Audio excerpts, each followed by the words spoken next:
Ghostly greetings. Welcome to your boy Prue. Third attempt on this. Mira Grant's Feed. 600 pages, a fun zombie thriller. Let's get into it. I'll keep it short.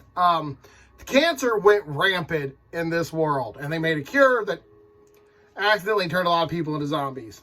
So a little I Am Legend came up to my head, of course. Not necessarily cancer, but you get the drift. And then a couple of bloggers, Georgia and Sean Mason, are going to follow a presidential candidate around his tour, and they debunk some conspiracy theories. You get new conspiracy theories. There's some pretty cool action. And there's a lot of feeding, but it's not your typical zombie book. So I'm going to give it a B for plot. Characters. I read a lot of Mira Grant recently. I've read this, my fourth Mira Grant. Third, and I'm reading the fourth now. Sorry, it's late. And a lot of Mira Grant's books are relationship-based. I know what you're thinking. Yeah, I've read them. I know what you're talking about. But to me, especially the one I'm reading now, and a little bit in Drowning in the Deep, some of the relationship was that antagonist's character. That was her job. She was the cute girl trying to get to the other cute girl.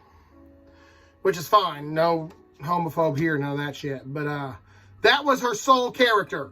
Like, I need more from a character than your sexual libido. Tell me some fears. Tell me your hopes. Tell me your dreams. Let's get into a little backstory action. Let's make that character fun and vivid. That character doesn't need to just be the relationship. And if so, we had too much of it. But luckily in this one, there wasn't any of that really. And I was fucking grateful. Buffy a little bit. But Buffy served the purpose of the hot girl in a zombie story. And I'm good with that. Georgia was fucking cool. She was very business, very professional. And her brother was kind of like the strong arm guy. Hung out with security guards. And that was really cool. And their parents had a lot of characters. So characters, I'm giving it an A. And that was pretty cool characters on this one. Mira Grant, good job on this. I don't know if you ever will watch my reviews, but this is your best character work so far that I've read. Let's go to pros and cons. Okay, pros. The world building is fucking intense. The world building's fucking great. You get lost in the zombie apocalypse world we're in with cool action scenes.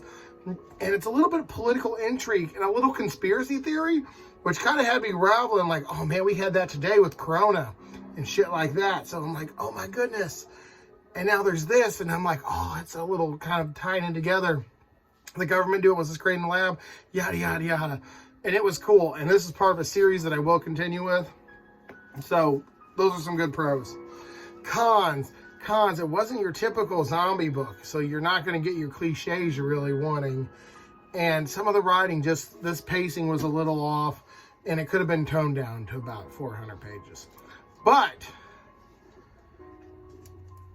and I really didn't dig some of the action scenes. I could have used a little more gore, a little more ultra violence, if you will.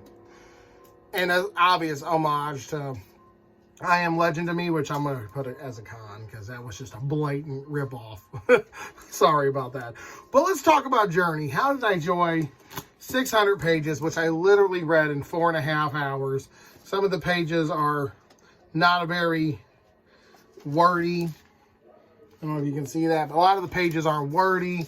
So it's not that super long of a book, and you can really go through this in a nice, fun afternoon if you're a quick reader like myself, or a couple pickups here and there, and you're really interested in the characters.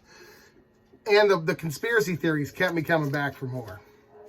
But is this a great novel? Absolutely. Is it going to be one that I would highly recommend reading? This is the best Mira Grant, who I'm becoming a fan of-ish, and I will say, give this one a read. I'm going to give this one a solid A-.